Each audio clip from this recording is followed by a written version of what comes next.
Behind a Mask, or A Woman's Power, by Louisa May Alcott. Chapter 1. Jean Muir. Has she come? No, mamma, not yet.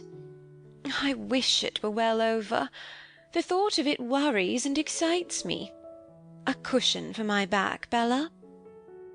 And poor peevish Mrs. Coventry sank into an easy-chair with a nervous sigh and the air of a martyr, while her pretty daughter hovered about her with affectionate solicitude. "Who are they talking of, Lucia?" asked the languid young man, lounging on a couch near his cousin, who bent over her tapestry work with a happy smile on her usually haughty face. "The new governess, Miss Muir. Shall I tell you about her?" "No, thank you.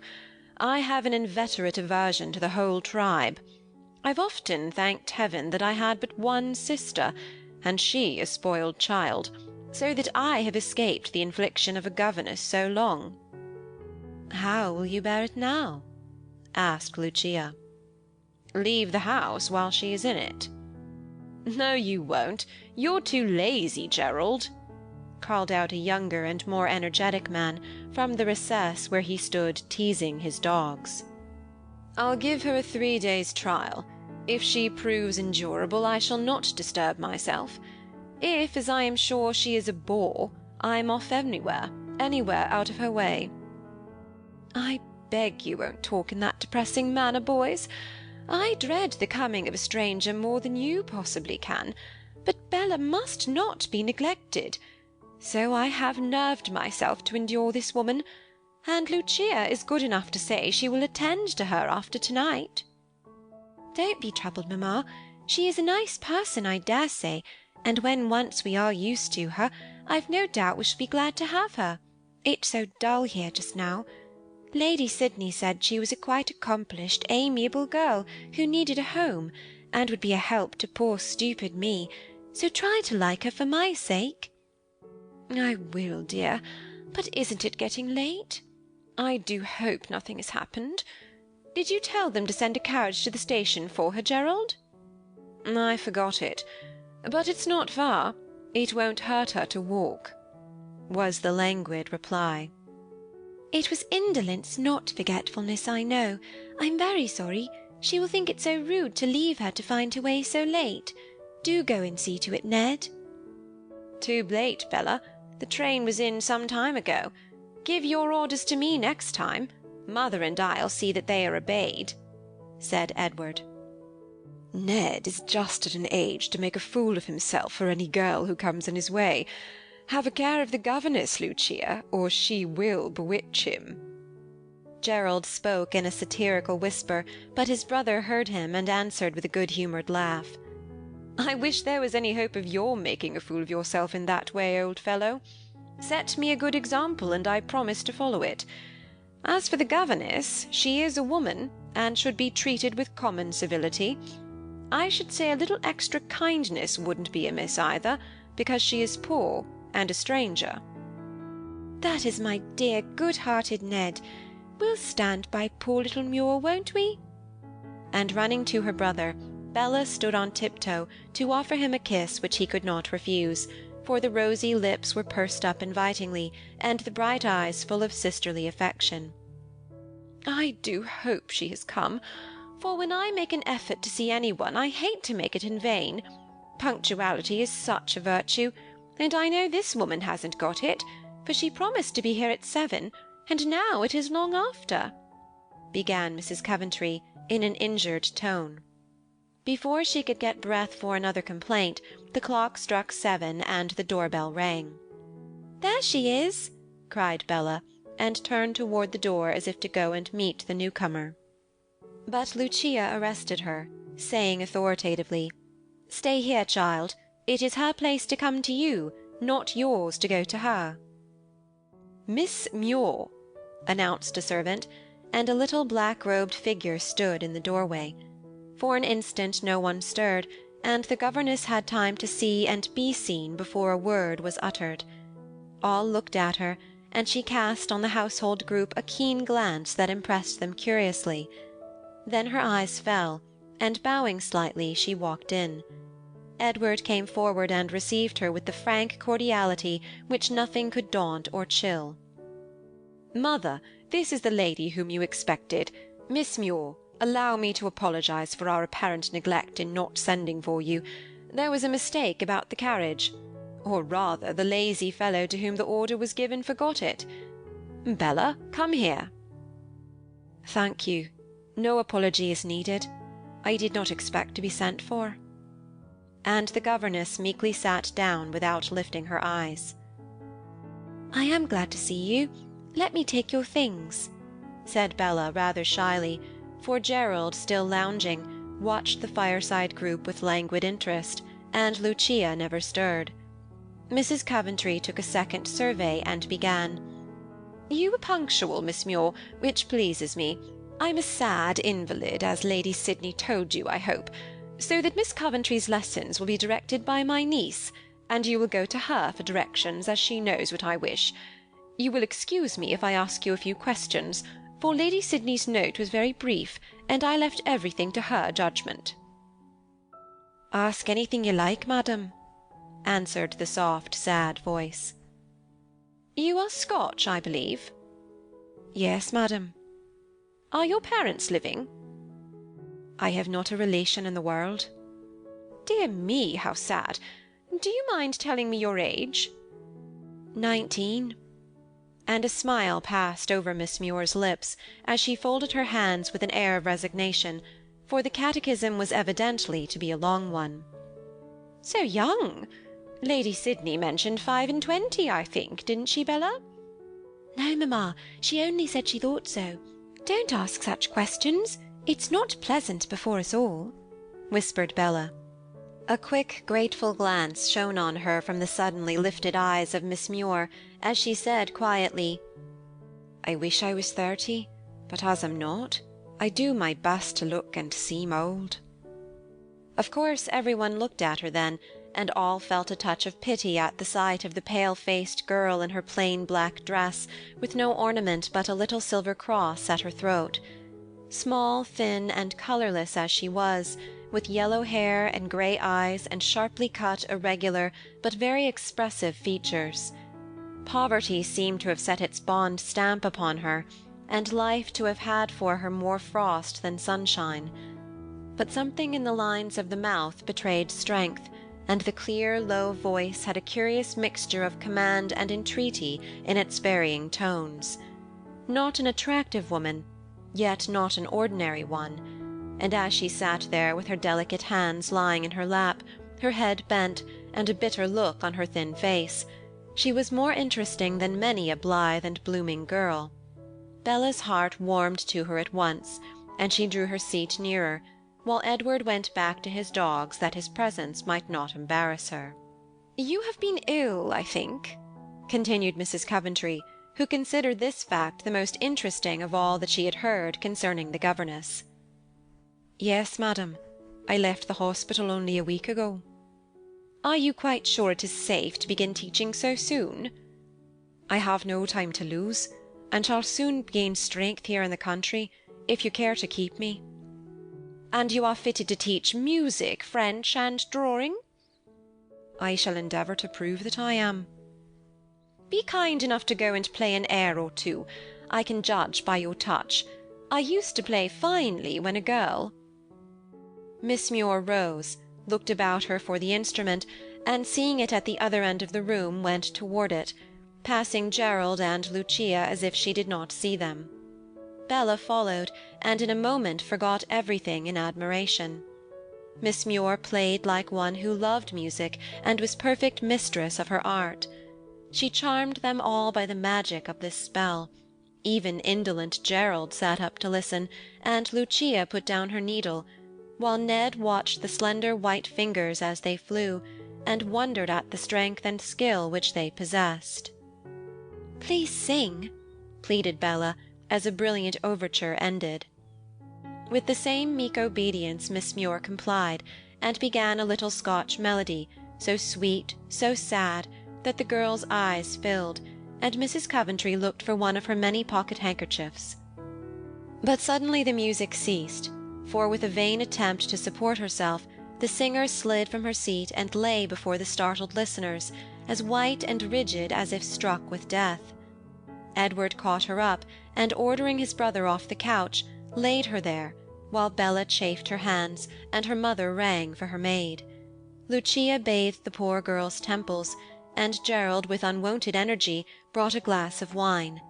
Soon Miss Muir's lips trembled, she sighed, then murmured tenderly, with a pretty Scotch accent, as if wandering in the past, "Bide wi' me, mother. I am sae sick and sad here all alone." "Take a sip of this, and it will do you good, my dear," said Mrs. Coventry, quite touched by the plaintive words. The strange voice seemed to recall her. She sat up, looked about her a little wildly for a moment, then collected herself and said, with a pathetic look and tone, "Pardon me. I have been on my feet all day, and in my eagerness to keep my appointment, I forgot to eat since morning. I'm better now. Shall I finish the song?" "By no means. Come and have some tea," said Bella, full of pity and remorse. "Scene first. Very well done," whispered Gerald to his cousin. Miss Muir was just before them, apparently listening to Mrs. Coventry's remarks upon fainting fits, but she heard, and looked over her shoulders with a gesture like Rachel. Her eyes were grey, but at that instant they seemed black with some strong emotion of anger, pride, or defiance. A curious smile passed over her face as she bowed, and said in her penetrating voice, "Thanks. The last scene shall be still better." Young Coventry was a cool, indolent man, seldom conscious of any emotion, any passion, pleasurable or otherwise, but at the look, the tone of the governess, he experienced a new sensation, indefinable, yet strong. He coloured, and, for the first time in his life, looked abashed. Lucia saw it, and hated Miss Muir with a sudden hatred, for in all the years she had passed with her cousin, no look or word of hers had possessed such power. Coventry was himself again in an instant, with no trace of that passing change, but a look of interest in his usually dreamy eyes, and a touch of anger in his sarcastic voice. "What a melodramatic young lady! I shall go tomorrow." Lucia laughed, and was well pleased when he sauntered away to bring her a cup of tea from the table where a little scene was just taking place. Mrs. Coventry had sunk into her chair again, exhausted by the flurry of the fainting fit.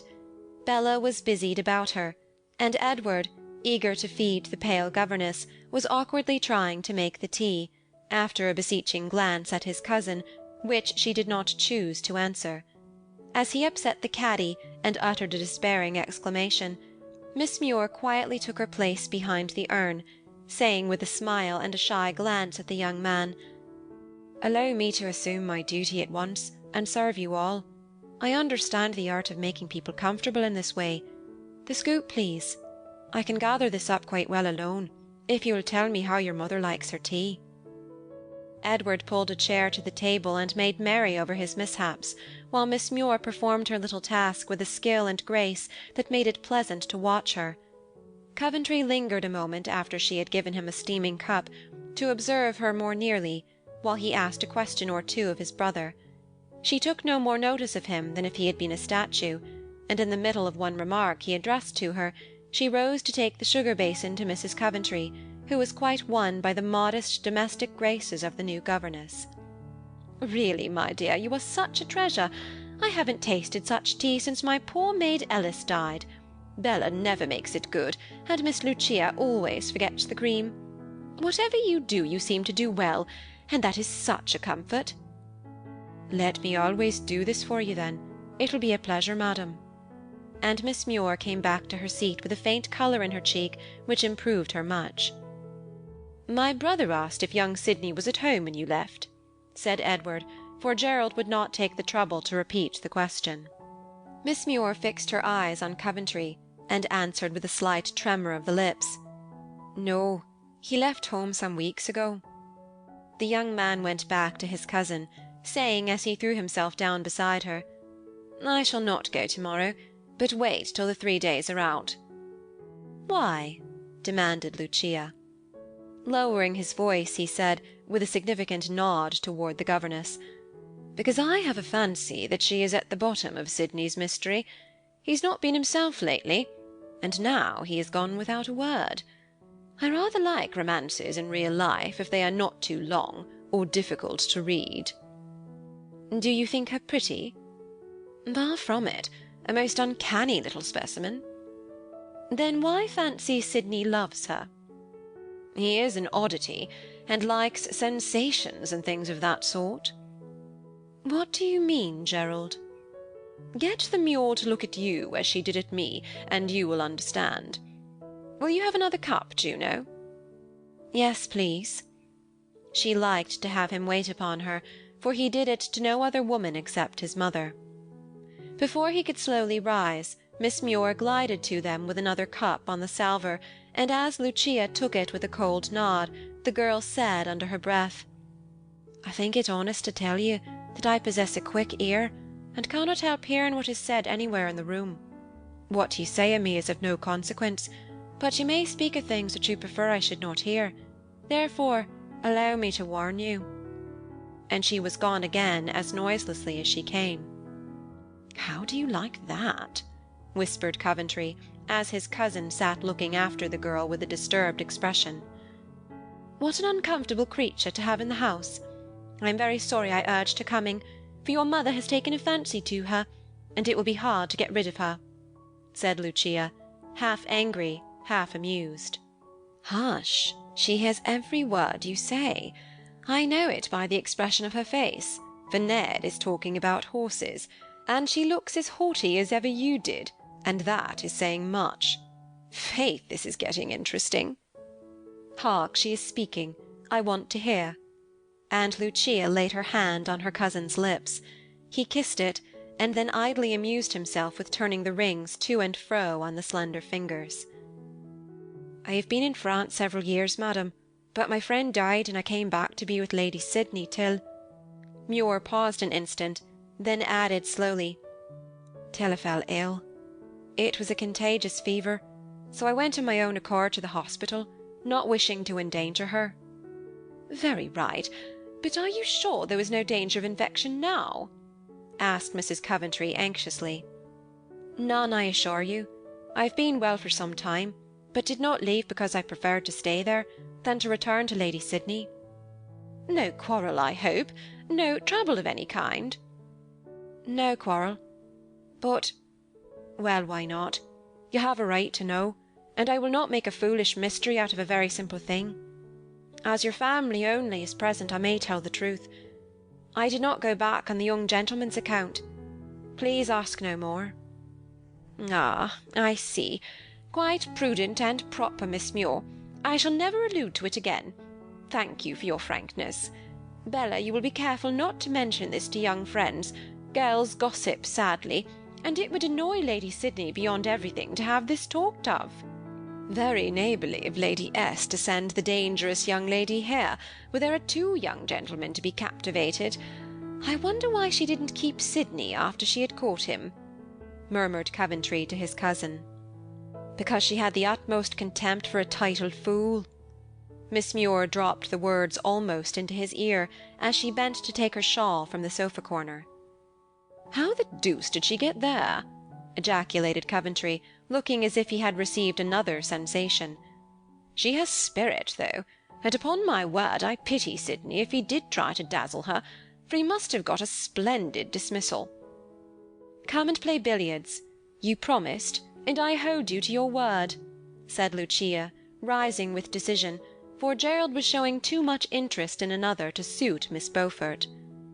"I am, as ever, your most devoted. My mother is a charming woman, but I find our evening parties slightly dull, when only my own family are present. Good night, mamma." He shook hands with his mother, whose pride and idol he was, and with a comprehensive nod to the others, strolled after his cousin. "Now they are gone we can be quite cosy and talk over things, for I don't mind Ned any more than I do his dogs," said Bella, settling herself on her mother's footstool. "I merely wish to say, Miss Muir, that my daughter has never had a governess, and is sadly backward for a girl of 16. I want you to pass the mornings with her, and get her on as rapidly as possible. In the afternoon you will walk or drive with her, and in the evening sit with us here if you like, or amuse yourself as you please. While in the country we are very quiet, for I cannot bear much company, and when my sons want gaiety they go away for it. Miss Beaufort oversees the servants, and takes my place as far as possible. I am very delicate, and keep my room till evening, except for an airing at noon. We will try each other for a month, and I hope we shall get on quite comfortably together." "I shall do my best, madam."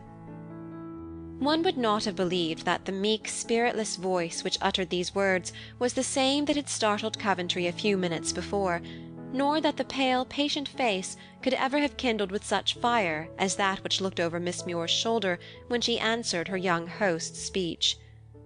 Edward thought within himself, "Poor little woman, she has had a hard life. We will try and make it easier while she is here," and began his charitable work by suggesting that she might be tired.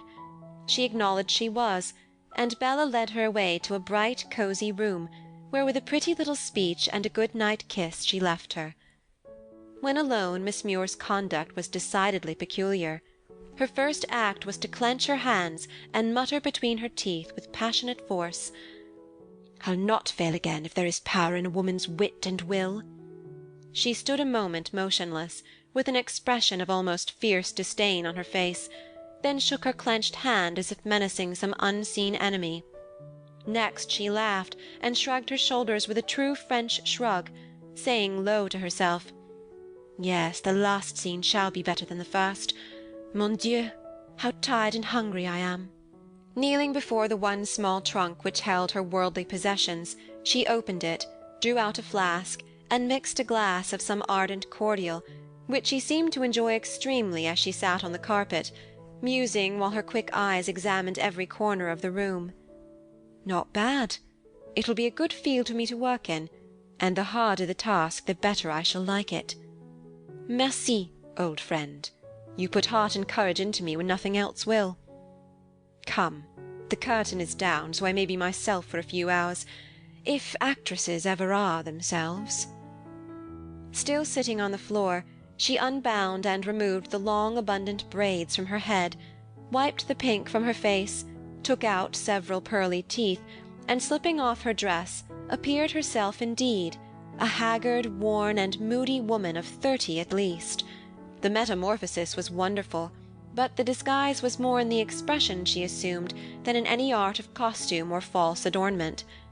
Now she was alone, and her mobile features settled into their natural expression, weary, hard, bitter.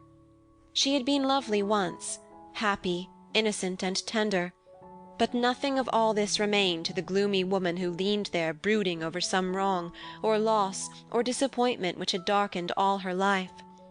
For an hour or so she sat, sometimes playing absently with the scanty locks that hung about her face, sometimes lifting the glass to her lips, as if the fiery draught warmed her cold blood, and once she half uncovered her breast to eye with a terrible glance the scar of a newly healed wound. At last she rose and crept to bed, like one worn out with weariness and mental pain. End of Chapter 1.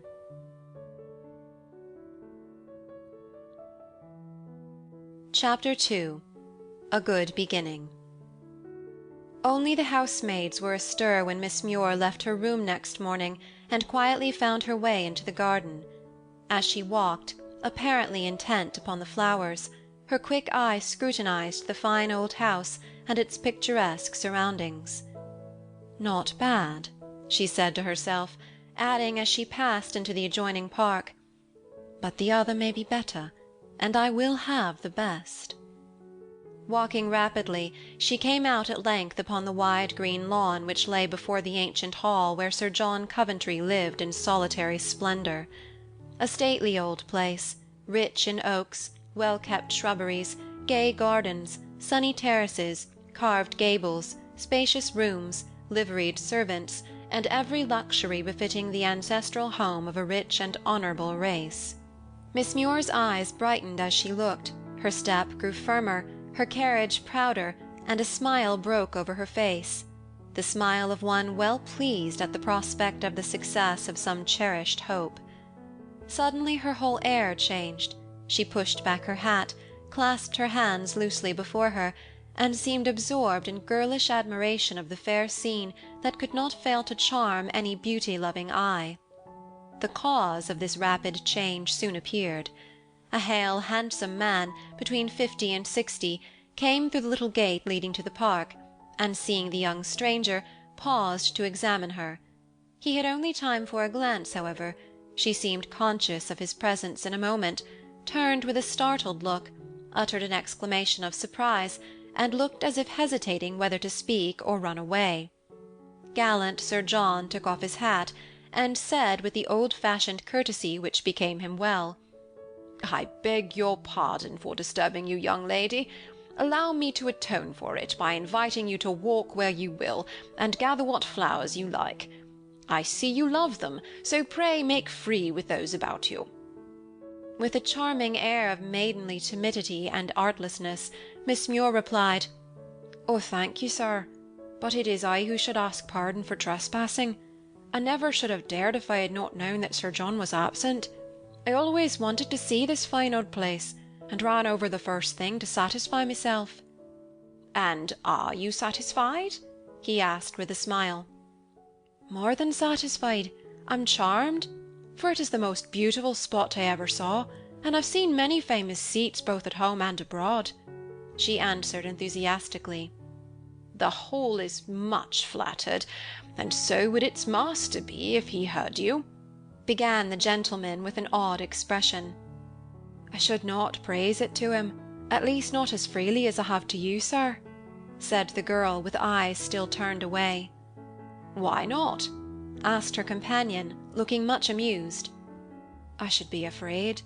Not that I dread Sir John, but I've heard so many beautiful and noble things about him, and respect him so highly, that I should not dare to say much, lest he should see how I admire and what, young lady?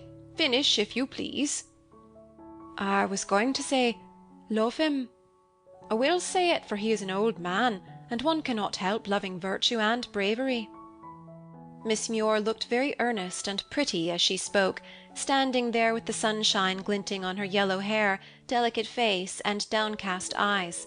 Sir John was not a vain man, but he found it pleasant to hear himself commended by this unknown girl, and felt redoubled curiosity to learn who she was. Too well bred to ask, or to abash her by avowing what she seemed unconscious of, he left both discoveries to chance, and when she turned, as if to retrace her steps, he offered her the handful of hothouse flowers which he held, saying with a gallant bow, "In Sir John's name let me give you my little nosegay, with thanks for your good opinion, which I assure you is not entirely deserved, for I know him well." Miss Muir looked up quickly, eyed him an instant, then dropped her eyes, and colouring deeply, stammered out, "I did not know. I beg your pardon. You are too kind, Sir John." He laughed like a boy, asking mischievously, "Why call me Sir John? How do you know that I am not the gardener or the butler?" "I did not see your face before, and no one but yourself would say that any praise was undeserved," murmured Miss Muir, still overcome with girlish confusion. "Well, well, we will let that pass, and the next time you come we will be properly introduced. Bella always brings her friends to the Hall, for I am fond of young people." "I am not a friend. I am only Miss Coventry's governess." And Miss Muir dropped a meek curtsy. A slight change passed over Sir John's manner. Few would have perceived it, but Miss Muir felt it at once, and bit her lips with an angry feeling at her heart. With a curious air of pride, mingled with respect, she accepted the still offered bouquet, returned Sir John's parting bow, and tripped away, leaving the old gentleman to wonder where Mrs. Coventry found such a piquant little governess. "That is done, and very well for a beginning," she said to herself as she approached the house. In a green paddock close by fed a fine horse, who lifted up his head and eyed her inquiringly, like one who expected a greeting. Following a sudden impulse, she entered the paddock, and pulling a handful of clover, invited the creature to come and eat. This was evidently a new proceeding on the part of a lady, and the horse careered about as if bent on frightening the newcomer away. "I see," she said aloud, laughing to herself. "I am not your master, and you rebel. Nevertheless, I'll conquer you, my fine brute." Seating herself in the grass, she began to pull daisies, singing idly the while, as if unconscious of the spirited prancings of the horse. Presently he drew nearer, sniffing curiously and eyeing her with surprise. She took no notice, but plaited the little daisies and sang on as if he was not there. This seemed to pique the petted creature, for slowly approaching, he came at length so close that he could smell her little foot and nibble at her dress. Then she offered the clover, uttering caressing words and making soothing sounds, till by degrees, and with much coquetting, the horse permitted her to stroke his glossy neck and smooth his mane. It was a pretty sight, the slender figure in the grass, the high-spirited horse bending his proud head to her hand. Edward Coventry, who had watched the scene, found it impossible to restrain himself any longer, and leaping the wall, came to join the group, saying with mingled admiration and wonder in countenance and voice, "Good morning, Miss Muir. If I had not seen your skill and courage proved before my eyes, I should be alarmed for your safety. Hector is a wild, wayward beast, and has damaged more than one groom who tried to conquer him." "Good morning, Mr. Coventry. Don't tell tales of this noble creature, who has not deceived my faith in him. Your grooms did not know how to win his heart, and so subdue his spirit without breaking it." Miss Muir rose as she spoke, and stood with her hand on Hector's neck while he ate the grass which she had gathered in the skirt of her dress. "You have the secret, and Hector is your subject now, though heretofore he has rejected all friends but his master. Will you give him his morning feast? I always bring him bread and play with him before breakfast." "Then you are not jealous?" And she looked up at him with eyes so bright and beautiful in expression that the young man wondered he had not observed them before. "Not I. Pet him as much as you will. It will do him good. He is a solitary fellow, for he scorns his own kind and lives alone, like his master," he added, half to himself. "Alone? With such a happy home, Mr. Coventry?" And a softly compassionate glance stole from the bright eyes. "That was an ungrateful speech, and I retract it, for Bella's sake. Younger sons have no position but such as they can make for themselves, you know, and I've had no chance yet." "Younger sons? I thought— I beg pardon." And Miss Muir paused, as if remembering that she had no right to question. Edward smiled and answered frankly, "Nay, don't mind me. You thought I was the heir, perhaps. Whom did you take my brother for last night?" "For some guest who admired Miss Beaufort. I did not hear his name, nor observe him enough to discover who he was. I only saw your land, mother, your charming little sister, and—" She stopped there, with a half-shy, half-grateful look at the young man which finished the sentence better than any words.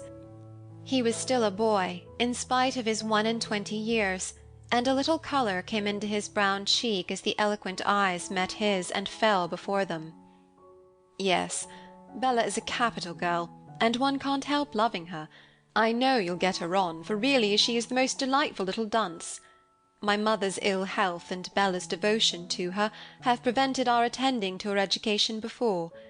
Next winter, when we go to town, she is to come out, and must be prepared for that great event, you know," he said, choosing a safe subject. "I shall do my best, and that reminds me that I should report myself to her, instead of enjoying myself here.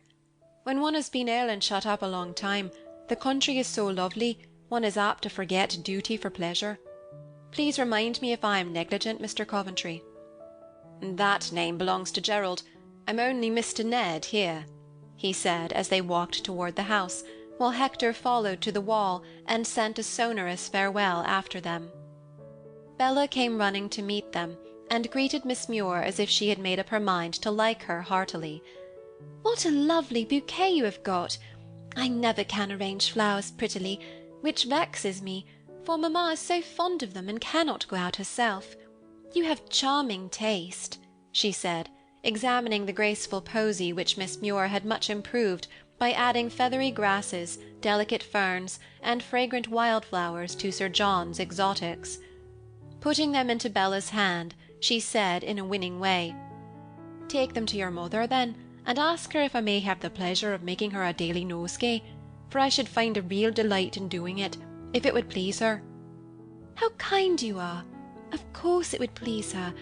I'll take them to her while the dew is still on them." And away flew Bella, eager to give both the flowers and the pretty message to the poor invalid. Edward stopped to speak to the gardener, and Miss Muir went up the steps alone. The long hall was lined with portraits, and pacing slowly down it she examined them with interest. One caught her eye, and pausing before it, she scrutinized it carefully. A young, beautiful, but very haughty female face. Miss Muir suspected at once who it was, and gave a decided nod, as if she saw and caught at some unexpected chance. A soft rustle behind her made her look around, and seeing Lucia, she bowed, half turned, as if for another glance at the picture, and said, as if involuntarily, "How beautiful it is! May I ask if it is an ancestor, Miss Beaufort?" "It is the likeness of my mother," was the reply, given with a softened voice and eyes that looked up tenderly. "Ah, I might have known, from the resemblance, but I scarcely saw you last night. Excuse my freedom, but Lady Sydney treated me as a friend, and I forget my position. Allow me." As she spoke, Miss Muir stooped to return the handkerchief which had fallen from Lucia's hand, and did so with a humble mien which touched the other's heart, for though a proud, it was also a very generous one. "Thank you. Are you better this morning?" she asked gracefully. And having received an affirmative reply, she added as she walked on, "I will show you to the breakfast room, as Bella is not here. It is a very informal meal with us, for my aunt is never down and my cousins are very irregular in their hours. You can always have yours when you like, without waiting for us, if you are an early riser." Bella and Edward appeared before the others were seated, and Miss Muir quietly ate her breakfast, feeling well satisfied with her hour's work. Ned recounted her exploit with Hector, Bella delivered her mother's thanks for the flowers, and Lucia more than once recalled, with pardonable vanity, that the governess compared her to her lovely mother, expressing by a look as much admiration for the living likeness as for the painted one. All kindly did their best to make the pale girl feel at home, and their cordial manner seemed to warm and draw her out, for she soon put off her sad, meek air, and entertained them with gay anecdotes of her life in Paris, her travels in Russia, when governess in Prince Jermadoff's family, and all manner of witty stories that kept them interested and merry long after the meal was over. In the middle of an absorbing adventure, Coventry came in, nodded lazily, lifted his brows, as if surprised at seeing the governess there, and began his breakfast as if the ennui of another day had already taken possession of him. Miss Muir stopped short, and no entreaties could induce her to go on. "Another time I will finish it, if you like. Now Miss Bella and I should be at our books." And she left the room, followed by her pupil, taking no notice of the young master of the house, beyond a graceful bow in answer to his careless nod. Merciful creature! She goes when I come, and does not make life unendurable by moping about before my eyes. Does she belong to the moral, the melancholy, the romantic, or the dashing class, Ned?" said Gerald, lounging over his coffee as he did over everything he attempted. "To none of them. She is a capital little woman. I wish you had seen her tame Hector this morning." And Edward repeated his story.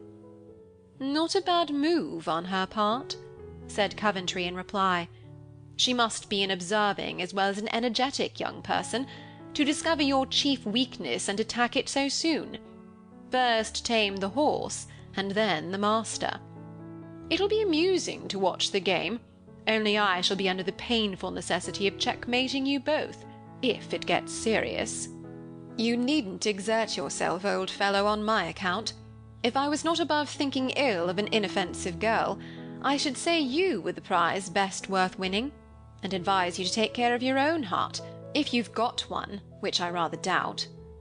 "I often doubt it myself, but I fancy the little Scotchwoman will not be able to satisfy either of us upon that point. How does your Highness like her?" asked Coventry of his cousin, who sat near him. "Better than I thought I should. She is well-bred, unassuming, and very entertaining when she likes. She has told us some of the wittiest stories I've heard for a long time. Didn't our laughter wake you?" replied Lucia. "Yes. Now atone for it by amusing me with a repetition of these witty tales." "That is impossible. Her accent and manner are half the charm," said Ned. "I wish you had kept away 10 minutes longer, for your appearance spoilt the best story of all." "Why didn't she go on?" asked Coventry, with a ray of curiosity. "You forget that she overheard us last night, and must feel that you consider her a bore. She has pride, and no woman forgets speeches like those you made," answered Lucia. "Or forgives them either, I believe. Well, I must be resigned to languish under her displeasure then. On Sydney's account, I take a slight interest in her. Not that I expect to learn anything from her, for a woman with a mouth like that never confides or confesses anything. But I have a fancy to see what captivated him, for captivated he was, beyond a doubt, and by no lady whom he met in society. Did you ever hear anything of it, Ned?" asked Gerald. "I'm not fond of scandal or gossip, and never listen to either." With which remark Edward left the room. Lucia was called out by the housekeeper a moment after, and Coventry left to the society most wearisome to him, namely his own. As he entered, he had caught a part of the story which Miss Muir had been telling, and it had excited his curiosity so much that he found himself wondering what the end could be, and wishing that he might hear it. "What the deuce did she run away for when I came in?" he thought. "If she is amusing, she must make herself useful, for it's intensely dull, I own, here, in spite of Lucia. Hey, what's that?" It was a rich, sweet voice, singing a brilliant Italian air, and singing it with an expression that made the music doubly delicious. Stepping out of the French window, Coventry strolled along the sunny terrace, enjoying the song with the relish of a connoisseur. Others followed, and still he walked and listened, forgetful of weariness or tune. As one exquisite air ended, he involuntarily applauded. Miss Muir's face appeared for an instant, then vanished, and no more music followed, though Coventry lingered, hoping to hear the voice again. For music was the one thing of which he never wearied, and neither Lucia nor Bella possessed skill enough to charm him. For an hour he loitered on the terrace or the lawn, basking in the sunshine, too indolent to seek occupation or society. At length Bella came out, hat in hand, and nearly stumbled over her brother, who lay on the grass. "You lazy man, have you been dawdling here all this time?" she said, looking down at him. "No, I've been very busy. Come and tell me how you've got on with the little dragon." "Can't stop. She bade me take a run after my French, so that I might be ready for my drawing, and so I must." "It's too warm to run. Sit down and amuse your deserted brother, who has had no society but bees and lizards for an hour."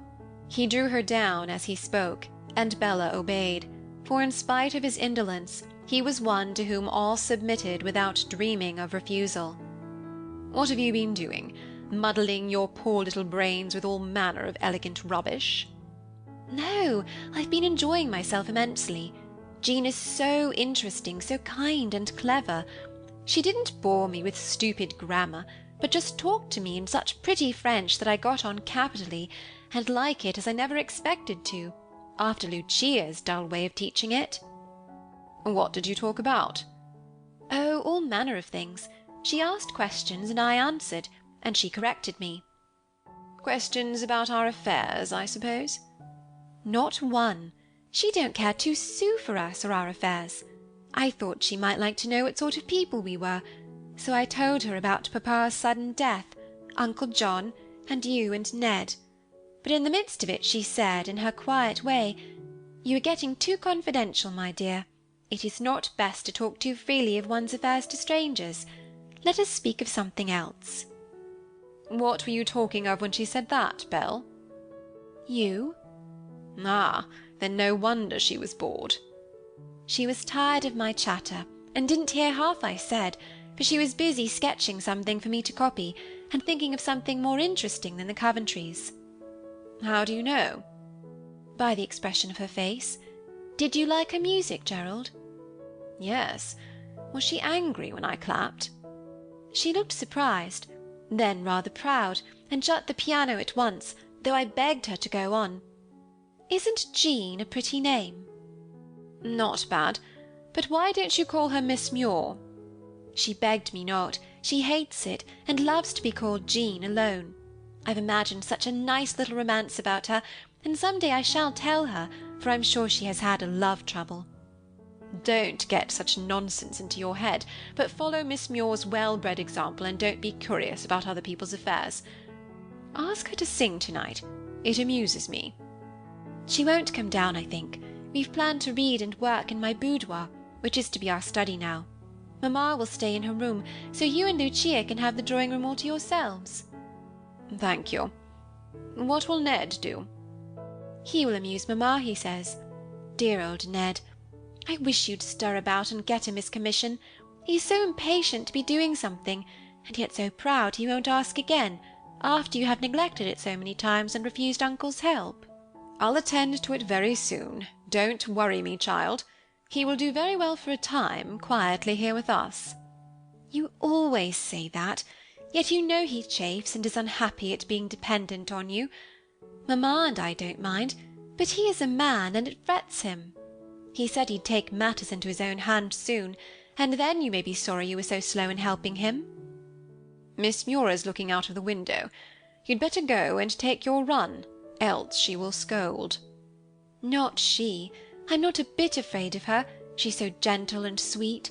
I'm fond of her already. You'll get as brown as Ned lying here in the sun. By the way, Miss Muir agrees with me in thinking him handsomer than you. I admire her taste, and quite agree with her. She said he was manly, and that was more attractive than beauty in a man. She does express things so nicely. Now I'm off. And away danced Bella, humming the burden of Miss Muir's sweetest song. Energy is more attractive than beauty in a man. She is right, but how the deuce can a man be energetic with nothing to expend his energies upon? Mused Coventry, with his hat over his eyes. A few moments later, the sweep of a dress caught his ear. Without stirring, a sidelong glance showed him Miss Muir coming across the terrace as if to join Bella. 2 stone steps led down to the lawn. He lay near them, and Miss Muir did not see him till close upon him. She started and slipped on the last step, recovered herself, and glided on, with a glance of unmistakable contempt as she passed the recumbent figure of the apparent sleeper. Several things in Bella's report had nettled him, but this look made him angry, though he would not own it, even to himself. "Gerald, come here quick!" presently called Bella, from the rustic seat where she stood beside her governess, who sat with her hand over her face as if in pain.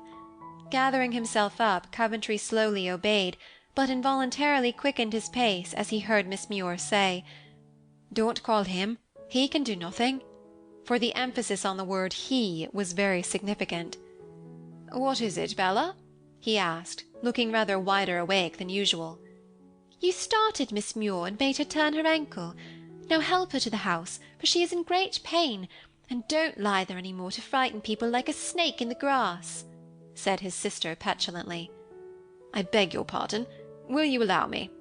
And Coventry offered his arm. Miss Muir looked up with the expression which annoyed him, and answered coldly, "Thank you.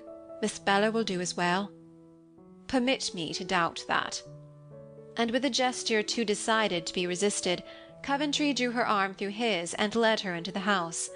She submitted quietly, said the pain would soon be over, and when settled on the couch in Bella's room, dismissed him with the briefest thanks.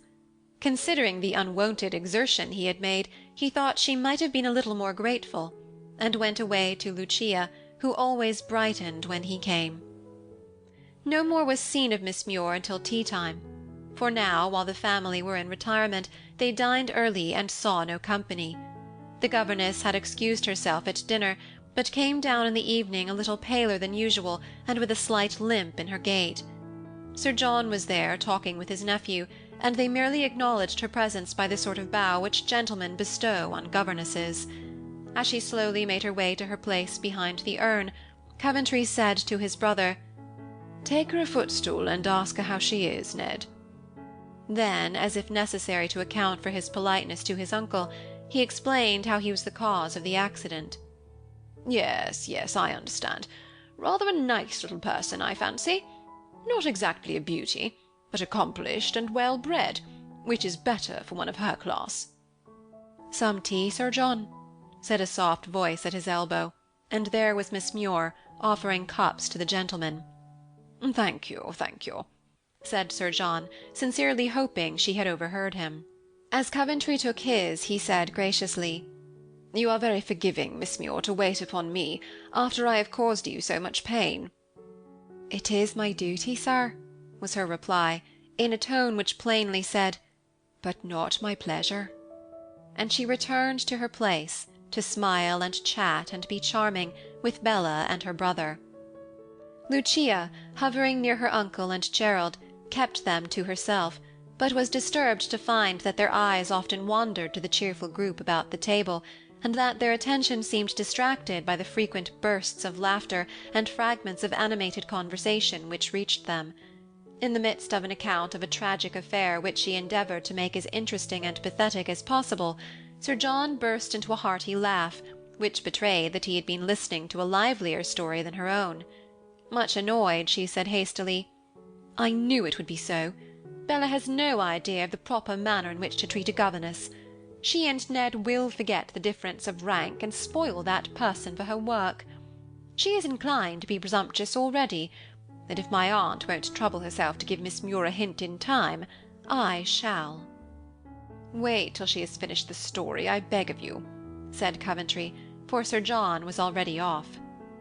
"If you find that nonsense so entertaining, why don't you follow uncle's example? I don't need you." "Thank you, I will." And Lucia was deserted.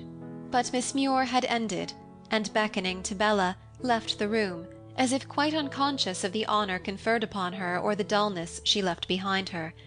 Ned went up to his mother, Gerald returned to make his peace with Lucia, and bidding them good night, Sir John turned homeward. Strolling along the terrace, he came to the lighted window of Bella's study, and wishing to say a word to her, he half pushed aside the curtain and looked in. A pleasant little scene. Bella working busily, and near her in a low chair, with the light falling on her fair hair and delicate profile, sat Miss Muir reading aloud. "Novels," thought Sir John, and smiled at them for a pair of romantic girls. But pausing to listen a moment before he spoke, he found it was no novel, but history, read with a fluency which made every fact interesting, every sketch of character memorable, by the dramatic effect given to it. Sir John was fond of history, and failing eyesight often curtailed his favorite amusement. He had tried readers, but none suited him, and he had given up the plan. Now, as he listened, he thought how pleasantly the smoothly flowing voice would while away his evenings, and he envied Bella her new acquisition. A bell rang, and Bella sprang up, saying, "Wait for me a minute. I must run to mamma, and then we will go on with this charming prince." Away she went, and Sir John was about to retire as quietly as he came, when Miss Muir's peculiar behavior arrested him for an instant. Dropping the book, she threw her arms across the table, laid her head down upon them, and broke into a passion of tears, like one who could bear restraint no longer. Shocked and amazed, Sir John stole away, but all that night the kind-hearted gentleman puzzled his brains with conjectures about his niece's interesting young governess, quite unconscious that she intended he should do so. End of Chapter 2.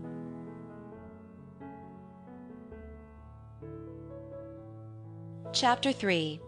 Passion and Pique. For several weeks the most monotonous tranquillity seemed to reign at Coventry House, and yet, unseen, unsuspected, a storm was gathering. The arrival of Miss Muir seemed to produce a change in every one, though no one could have explained how or why. Nothing could be more unobtrusive and retiring than her manners. She was devoted to Bella, who soon adored her, and was only happy when in her society. She ministered in many ways to Mrs. Coventry's comfort, and that lady declared there never was such a nurse. She amused, interested, and won Edward with her wit and womanly sympathy. She made Lucia respect and envy her for her accomplishments, and piqued indolent Gerald by her persistent avoidance of him, while Sir John was charmed with her respectful deference and the graceful little attention she paid him in a frank and artless way, very winning to the lonely old man. The very servants liked her, and instead of being, what most governesses are, a forlorn creature hovering between superiors and inferiors, Jean Muir was the life of the house, and the friend of all but two. Lucia disliked her, and Coventry distrusted her. Neither could exactly say why, and neither owned the feeling even to themselves. Both watched her covertly, yet found no shortcoming anywhere. Meek, modest, faithful, and invariably sweet-tempered, they could complain of nothing, and wondered at their own doubts, though they could not banish them. It soon came to pass that the family was divided, or rather that two members were left very much to themselves. Pleading timidity, Jean Muir kept much in Bella's study, and soon made it such a pleasant little nook that Ned and his mother, and often Sir John, came in to enjoy the music, reading, or cheerful chat which made the evenings so gay. Lucia at first was only too glad to have her cousin to herself, and he too lazy to care what went on about him. But presently he wearied of her society, for she was not a brilliant girl, and possessed few of those winning arts which charm a man and steal into his heart. Rumours of the merrymakings that went on reached him, and made him curious to share them. Echoes of fine music went sounding through the house, as he lounged about in the empty drawing-room, and peals of laughter reached him while listening to Lucia's grave discourse. She soon discovered that her society had lost its charm, and the more eagerly she tried to please him, the more signally she failed. Before long Coventry fell into a habit of strolling out upon the terrace of an evening, and amusing himself by passing and repassing the window of Bella's room, catching glimpses of what was going on, and reporting the result of his observations to Lucia, who was too proud to ask admission to the happy circle, or to seem to desire it. "I shall go to London tomorrow, Lucia," Gerald said one evening, as he came back from what he called a survey, looking very much annoyed. "To London?" exclaimed his cousin, surprised. "Yes, I must bestir myself and get Ned his commission, or it will be all over with him." "How do you mean?" "He is falling in love as fast as it is possible for a boy to do. That girl has bewitched him, and he will make a fool of himself very soon, unless I put a stop to it." "I was afraid she would attempt a flirtation. These persons always do. They are such a mischief-making race." "Ah, but there you are wrong, as far as little Muir is concerned. She does not flirt, and Ned has too much sense and spirit to be caught by a silly coquette. She treats him like an elder sister, and mingles the most attractive friendliness with a quiet dignity that captivates the boy. I've been watching them, and there he is, devouring her with his eyes, while she reads a fascinating novel in the most fascinating style. Bella and mamma are absorbed in the tale, and see nothing. But Ned makes himself the hero, Miss Muir the heroine, and lives the love scene with all the ardour of a man whose heart has just waked up. Poor lad! Poor lad!" Lucia looked at her cousin, amazed by the energy with which he spoke, the anxiety in his usually listless face. The change became him, for it showed what he might be, making one regret still more what he was. Before she could speak he was gone again, to return presently, laughing yet looking a little angry. "What now?" she asked. "Listeners never hear any good of themselves is the truest of proverbs. I stopped a moment to look at Ned, and heard the following flattering remarks. Mamma is gone, and Ned was asking little Muir to sing that delicious barcarolle she gave us the other evening. 'Not now, not here,' she said. 'Why not? You sang it in the drawing-room readily enough,' said Ned imploringly. That is a very different thing," and she looked at him with a little shake of the head, for he was folding his hands and doing the passionate pathetic. "Come and sing it here, then," said innocent Bella. "Gerald likes your voice so much, and complains that you will never sing to him." "He never asks me," said Muir with an odd smile. "He is too lazy, but he wants to hear you." "When he asks me, I will sing, if I feel like it," and she shrugged her shoulders with a provoking gesture of indifference. "But it amuses him, and he gets so bored down here," began stupid little Bella. "Don't be shy or proud, Jean, but come and entertain the poor old fellow." "No, thank you. I engaged to teach Miss Coventry, not to amuse Mr. Coventry," was all the answer she got. "You amuse Ned, why not Gerald? Are you afraid of him?" asked Bella. Miss Muir laughed, such a scornful laugh, and said in that peculiar tone of hers, "I cannot fancy anyone being afraid of your elder brother." "I am, very often, and so would you be, if you ever saw him angry." And Bella looked as if I'd beaten her. "Does he ever wake up enough to be angry?" asked that girl with an air of surprise. Here Ned broke into a fit of laughter, and they are at it now, I fancy, by the sound. "Their foolish gossip is not worth getting excited about, but I certainly would send Ned away. It's no use trying to get rid of that girl, as you say, for my aunt is as deluded about her as Ned and Bella, and she really does get the child along splendidly. Dispatch Ned, and then she can do no harm," said Lucia, watching Coventry's altered face as he stood in the moonlight, just outside the window where she sat. "Have you no fears for me?" he asked, smiling, as if ashamed of his momentary petulance. "No. Have you for yourself?" And a shade of anxiety passed over her face. "I defy the Scotch witch to enchant me, except with her music," he added, moving down the terrace again, for Jean was singing like a nightingale. As the song ended, he put aside the curtain, and said abruptly, "Has anyone any commands for London? I am going there tomorrow." "A pleasant trip to you," said Ned carelessly, though usually his brother's movements interested him extremely. "I want quantities of things, but I must ask mamma first." And Bella began to make a list. "May I trouble you with a letter, Mr. Coventry?" Jean Muir turned around on the music stool and looked at him with the cold, keen glance which always puzzled him. He bowed, saying, as if to them all, "I shall be off by the early train, so you must give me your orders tonight." "Then come away, Ned, and leave Jean to write a letter." And Bella took her reluctant brother from the room. "I will give you the letter in the morning," said Miss Muir, with a curious quiver in her voice, and the look of one who forcibly suppressed some strong emotion. "As you please." And Coventry went back to Lucia, wondering who Miss Muir was going to write to. He said nothing to his brother of the purpose which took him to town, lest a word should produce the catastrophe which he hoped to prevent, and Ned, who now lived in a sort of dream, seemed to forget Gerald's existence altogether. With unwonted energy, Coventry was astir 7 next morning. Lucia gave him his breakfast, and as he left the room to order the carriage, Miss Muir came gliding downstairs, very pale and heavy-eyed, with a sleepless, tearful night, he thought, and putting a delicate little letter into his hand, said hurriedly, "Please leave this at Lady Sydney's, and if you see her, say, 'I have remembered.'" Her peculiar manner and peculiar message struck him. His eye involuntarily glanced at the address of the letter, and read young Sydney's name. Then, conscious of his mistake, he thrust it into his pocket with a hasty "Good morning," and left Miss Muir standing with one hand pressed on her heart, the other half extended as if to recall the letter. All the way to London, Coventry found it impossible to forget the almost tragical expression of the girl's face, and it haunted him through the bustle of 2 busy days. Ned's affair was put in the way of being speedily accomplished, Bella's commissions were executed, his mother's pet delicacies provided for her, and a gift for Lucia, whom the family had given him for his future mate, as he was too lazy to choose for himself. Jean Muir's letter he had not delivered, for Lady Sydney was in the country and her town-house closed.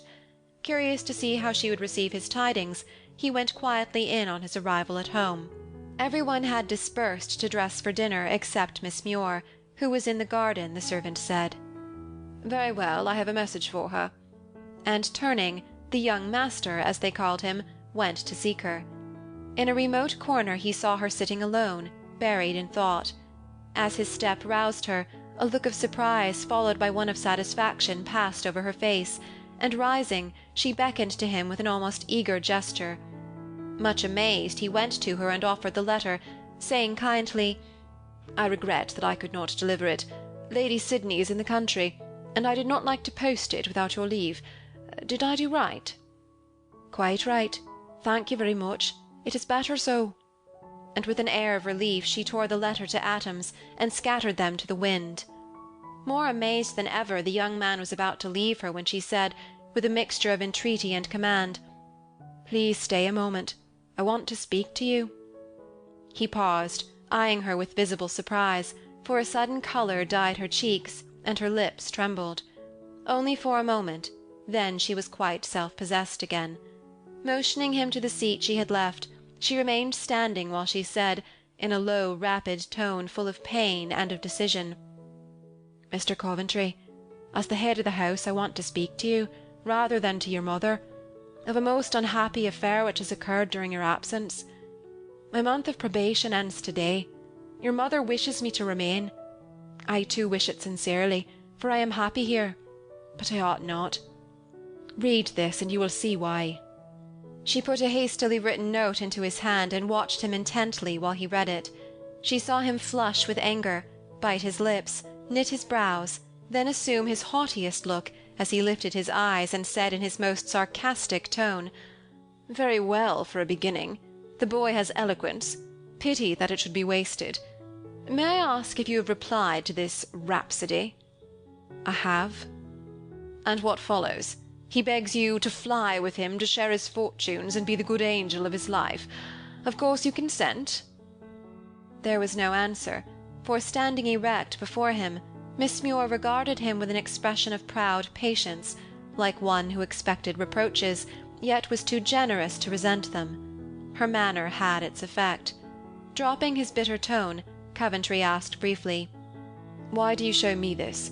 What can I do?"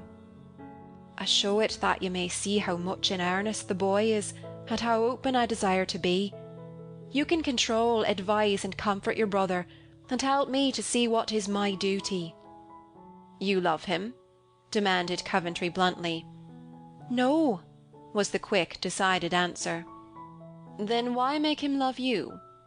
"I never tried to do it.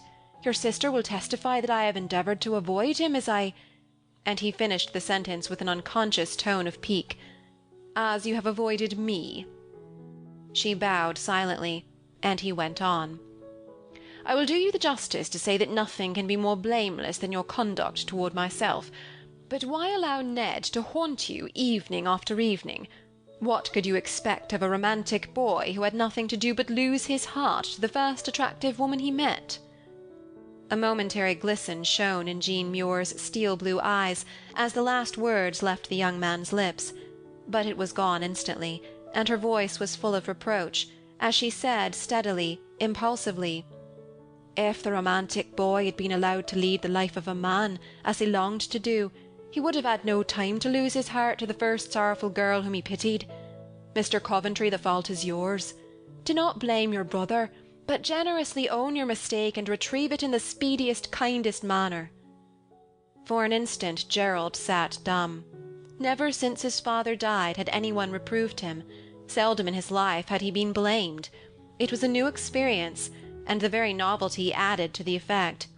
He saw his fault, regretted it, and admired the brave sincerity of the girl in telling him of it.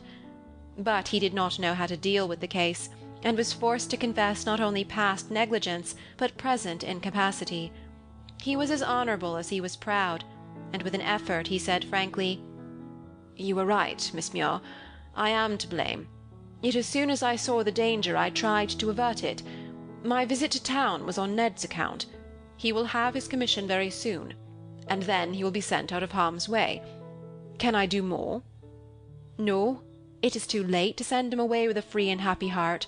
He must bear his pain as he can, and it may help to make a man of him," she said sadly. "He'll soon forget," began Coventry, who found the thought of gay Ned suffering an uncomfortable one.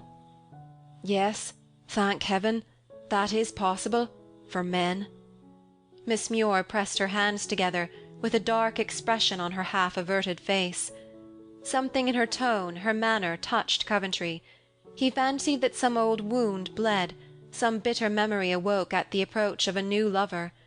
He was young, heart-whole and romantic under all his cool nonchalance of manner.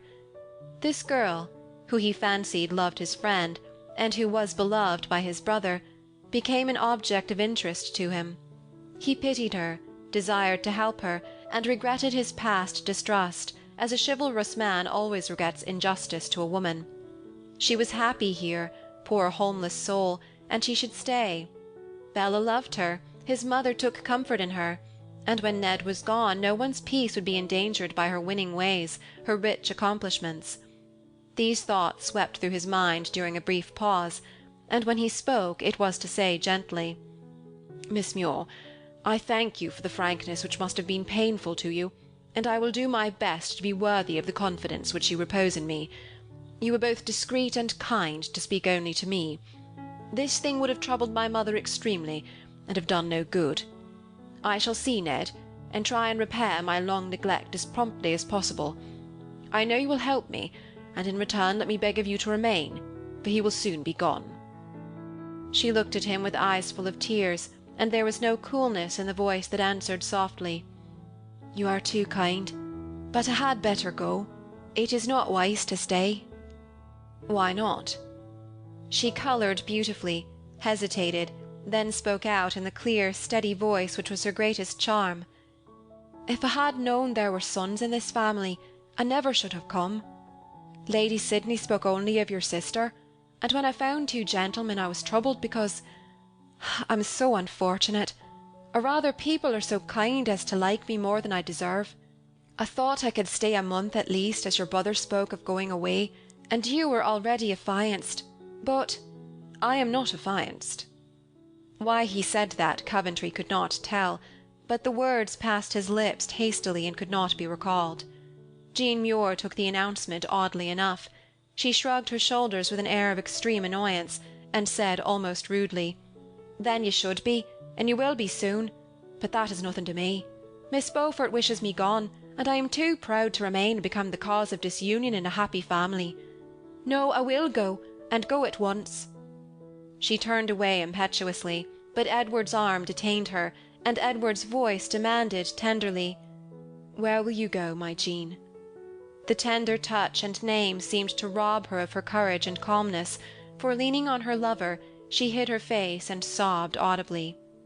Now don't make a scene, for heaven's sake, began Coventry impatiently, as his brother eyed him fiercely, divining at once what had passed, for his letter was still in Gerald's hand, and Jean's last words had reached her lover's ear.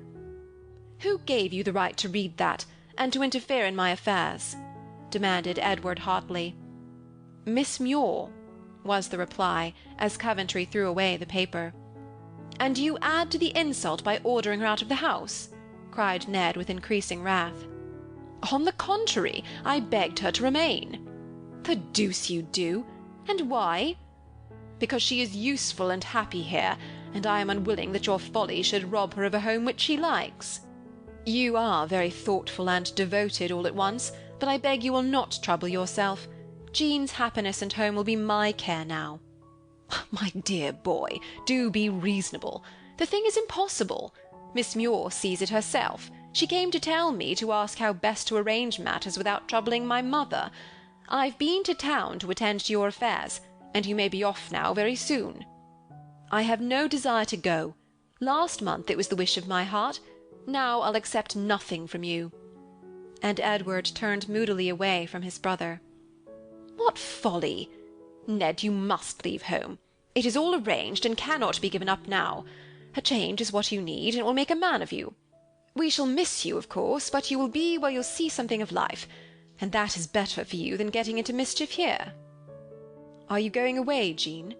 asked Edward, ignoring his brother entirely and bending over the girl, who still hid her face and wept. She did not speak, and Gerald answered for her. No, why should she if you were gone? "Do you mean to stay?" asked the lover eagerly of Jean. "I wish to remain, but—" She paused and looked up. Her eyes went from one face to the other, and she added decidedly, "Yes, I must go. It is not wise to stay even when you are gone." Neither of the young men could have explained why that hurried glance affected them as it did, but each felt conscious of a wilful desire to oppose the other. Edward suddenly felt that his brother loved Miss Muir, and was bent on removing her from his way. Gerald had a vague idea that Miss Muir feared to remain on his account, and he longed to show her that he was quite safe. Each felt angry, and each showed it in a different way, one being violent, the other satirical. "You are right, Jean. This is not the place for you, and you must let me see you in a safer home before I go," said Ned significantly. "It strikes me that this will be a particularly safe home when your dangerous self is removed," began Coventry, with an aggravating smile of calm superiority. "And I think that I leave a more dangerous person than myself behind me, as poor Lucia can testify." "Be careful what you say, Ned, or I shall be forced to remind you that I am master here. Leave Lucia's name out of this disagreeable affair, if you please." "You are master here, but not of me, or of my actions, and you have no right to expect obedience or respect, for you inspire neither. Jean, I asked you to go with me secretly. Now I ask you openly to share my fortune. In my brother's presence I ask, and will have an answer." He caught her hand impetuously, with a defiant look at Coventry, who still smiled as if at a boy's play, though his eyes were kindling and his face changing with the still white wrath which is more terrible than any sudden outburst. Miss Muir looked frightened. She shrank away from her passionate young lover, cast an appealing glance at Gerald, and seemed as if she longed to claim his protection, yet dared not. "Speak!" cried Edward desperately. "Don't look to him. Tell me truly, with your own lips. Can you love me, Jean?" "I have told you once. Why pain me by forcing another hard reply?" she said pitifully, still shrinking from his grasp and seeming to appeal to his brother. "You wrote a few lines, but I'll not be satisfied with that. You shall answer. I've seen love in your eyes, heard it in your voice, and I know it is hidden in your heart. You fear to own it. Do not hesitate, no one can part us. Speak, Jean, and satisfy me." Drawing her hand decidedly away, she went a step nearer Coventry, and answered slowly, distinctly, though her lips trembled, and she evidently dreaded the effect of her words. "I will speak, and speak truly. You have seen love in my face. It is in my heart, and I do not hesitate to own it, cruel as it is to force the truth from me. But this love is not for you. Are you satisfied?" He looked at her with a despairing glance and stretched his hand toward her beseechingly. She seemed to fear a blow, for suddenly she clung to Gerald with a faint cry. The act, the look of fear, the protecting gesture Coventry involuntarily made were too much for Edward, already excited by conflicting passions. In a paroxysm of blind wrath, he caught up a large pruning knife left there by the gardener, and would have dealt his brother a fatal blow had he not warded it off with his arm.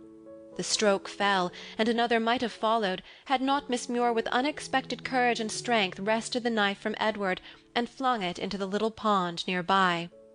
Coventry dropped down upon the seat, for the blood poured from a deep wound in his arm, showing by its rapid flow that an artery had been severed.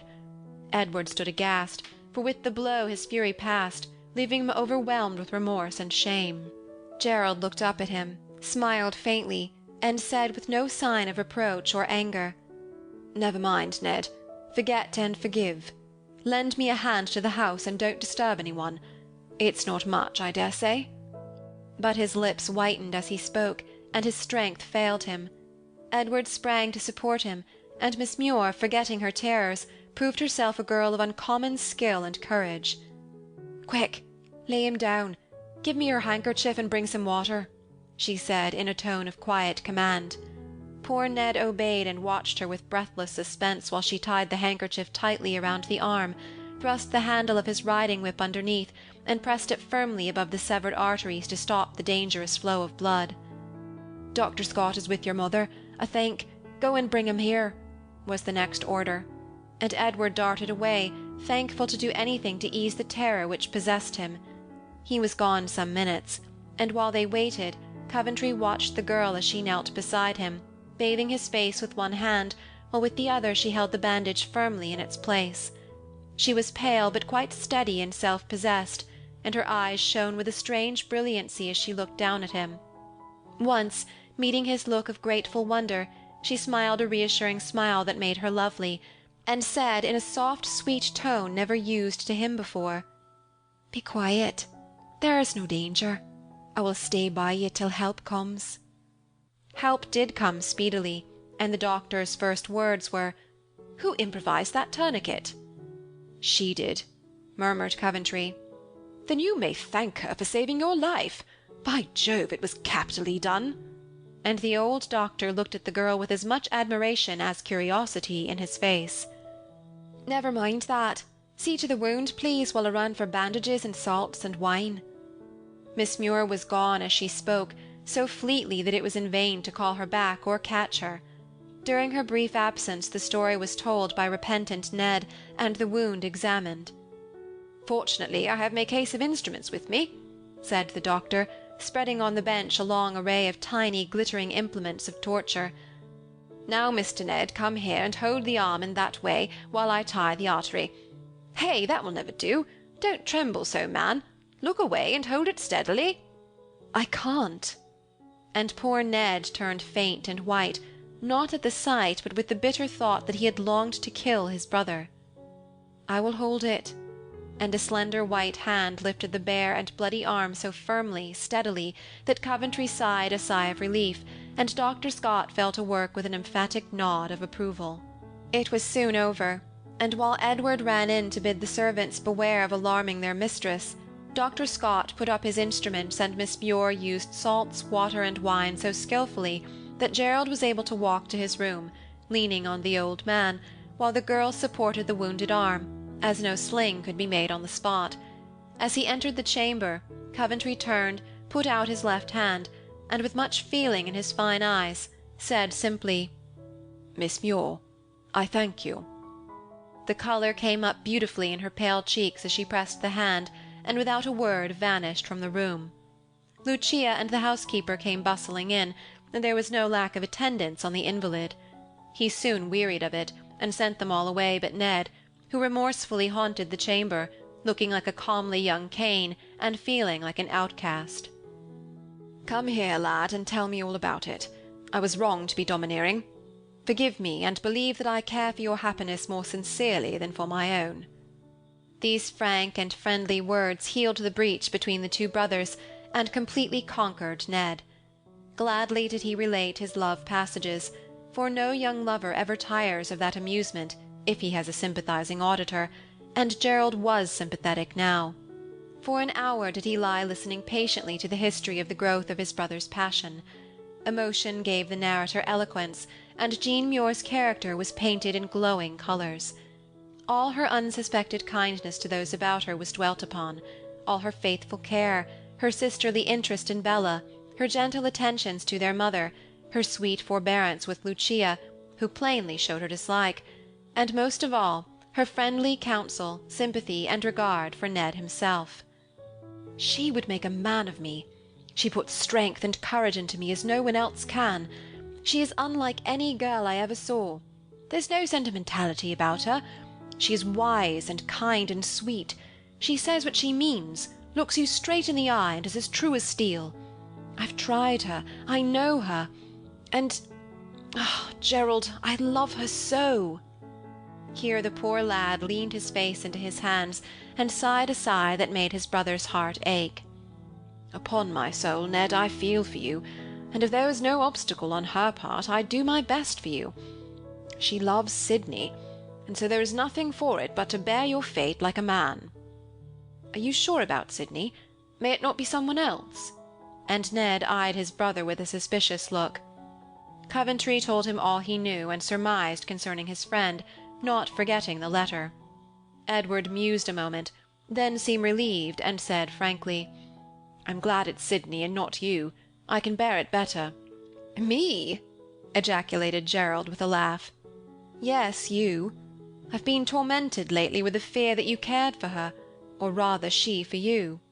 You jealous young fool! We never see or speak to one another scarcely, so how could we get up a tender interest? What do you lounge about on that terrace for every evening, and why does she get fluttered when your shadow begins to come and go?" demanded Edward. "I like the music, and don't care for the society of the singer. That's why I walk there. The fluttering is all your imagination. Miss Muir isn't a woman to be fluttered by a man's shadow." And Coventry glanced at his useless arm. "Thank you for saying that, and for not saying little Muir as you generally do. Perhaps it was my imagination. But she never makes fun of you now, and so I fancied she might have lost her heart to the young master. Women often do, you know." "She used to ridicule me, did she?" asked Coventry, taking no notice of the latter part of his brother's speech, which was quite true nevertheless. "Not exactly. She was too well bred for that. But sometimes when Bella and I joked about you, she'd say something so odd or witty that it was irresistible. You're used to being laughed at, so you don't mind, I know, just among ourselves." "Not I. Laugh away as much as you like," said Gerald. But he did mind, and wanted exceedingly to know what Miss Muir had said, yet was too proud to ask. He turned restlessly and uttered a sigh of pain. "I'm talking too much. It's bad for you. Dr. Scott said you must be quiet. Now go to sleep if you can." Edward left the bedside, but not the room, for he would let no one take his place. Coventry tried to sleep, found it impossible, and after a restless hour called his brother back. "If the bandage was loosened a bit, it would ease my arm, and then I could sleep. Can you do it, Ned?" "I dare not touch it. The doctor gave orders to leave it till he came in the morning, and I shall only do harm if I try." "But I tell you it's too tight. My arm is swelling, and the pain is intense. It can't be right to leave it so. Dr. Scott dressed it in a hurry and did it too tight. Common sense will tell you that," said Coventry impatiently. "I'll call Mrs. Morris. She will understand what's best to be done." And Edward moved toward the door, looking anxious. "Not she. She'll only make a stir and torment me with her chatter. I'll bear it as long as I can, and perhaps Dr. Scott will come tonight. He said he would, if possible. Go to your dinner, Ned. I can ring for Neil if I need anything. I shall sleep if I'm alone, perhaps." Edward reluctantly obeyed, and his brother was left to himself. Little rest did he find, however, for the pain of the wounded arm grew unbearable, and taking a sudden resolution, he rang for his servant. "Neil, go to Miss Coventry's study, and see if Miss Muir is there, and ask her to be kind enough to come to me. I'm in great pain, and she understands wounds better than anyone else in the house." With much surprise in his face, the man departed, and a few moments after the door noiselessly opened, and Miss Muir came in. It had been a very warm day, and for the first time she had left off her plain black dress. All in white, with no ornament but her fair hair, and a fragrant posy of violets in her belt, she looked a different woman from the meek, nun-like creature one usually saw about the house. Her face was as altered as her dress, for now a soft colour glowed in her cheeks, her eyes smiled shyly, and her lips no longer wore the firm look of one who forcibly repressed every emotion. A fresh, gentle, and charming woman she seemed, and Coventry found the dull room suddenly brightened by her presence. Going straight to him, she said simply, and with a happy, helpful look very comforting to see, "I'm glad you sent for me. What can I do for you?" He told her, and before the complaint was ended, she began loosening the bandages with the decision of one who understood what was to be done and had faith in herself. "Ah, that's relief, that's comfort," ejaculated Coventry, as the last tight fold fell away. "Ned was afraid I should bleed to death if he touched me. What will the doctor say to us?" "I neither know nor care. I shall say to him that he is a bad surgeon to bind it so closely, and not leave orders to have it untied if necessary. Now I shall make it easy and put you to sleep, for that is what you need. Shall I? May I?" "I wish you would, if you can." And while she deftly rearranged the bandages, the young man watched her curiously. Presently he asked, How came you to know so much about these things? In the hospital where I was ill, I saw much that interested me, and when I got better, I used to sing to the patients sometimes. Do you mean to sing to me? He asked, in the submissive tone men unconsciously adopt when ill and in a woman's care. If you like it better than reading aloud in a dreamy tone, she answered, as she tied the last knot. I do, much better, he said decidedly. You're feverish. I shall wet your forehead, and then you'll be quite comfortable. She moved about the room in the quiet way which made it a pleasure to watch her, and having mingled a little cologne with water, bathed his face as unconcernedly as if he had been a child. Her proceedings not only comforted but amused Coventry, who mentally contrasted her with the stout beer-drinking matron who had ruled over him in his last illness. A clever, kindly little woman, he thought, and felt quite at his ease, she was so perfectly easy herself. There, now you look more like yourself, she said, with an approving nod as she finished, and smoothed the dark locks off his forehead with a cool, soft hand. Then, seating herself in a large chair near by, she began to sing, while tidily rolling up the fresh bandages which had been left for the morning. Coventry lay watching her by the dim light that burned in the room, and she sang on as easily as a bird, a dreamy, low-toned lullaby, which soothed the listener like a spell. Presently, looking up to see the effect of her song, she found the young man wide awake, and regarding her with a curious mixture of pleasure, interest, and admiration. "Shut your eyes, Mr. Coventry," she said, with a reproving shake of the head, and an odd little smile. He laughed and obeyed, but could not resist an occasional covert glance from under his lashes at the slender white figure in the great velvet chair. She saw him and frowned. "You're very disobedient. Why won't you sleep?" "I can't. I want to listen. I'm fond of nightingales." "Then I shall sing no more, but try something that has never failed yet. Give me your hand, please." Much amazed, he gave it, and taking it in both her small ones, she sat down behind the curtain and remained as mute and motionless as a statue. Coventry smiled to himself at first, and wondered which would tire first. But soon a subtle warmth seemed to steal from the soft palms that enclosed his own, his heart beat quicker, his breath grew unequal, and 1,000 fancies danced through his brain. He sighed and said dreamily as he turned his face toward her, "I like this," and in the act of speaking seemed to sink into a soft cloud which encompassed him about with an atmosphere of perfect repose. More than this he could not remember, for sleep, deep and dreamless, fell upon him, and when he woke, daylight was shining in between the curtains, his hand lay alone on the coverlet, and his fair-haired enchantress was gone. End of Chapter 3.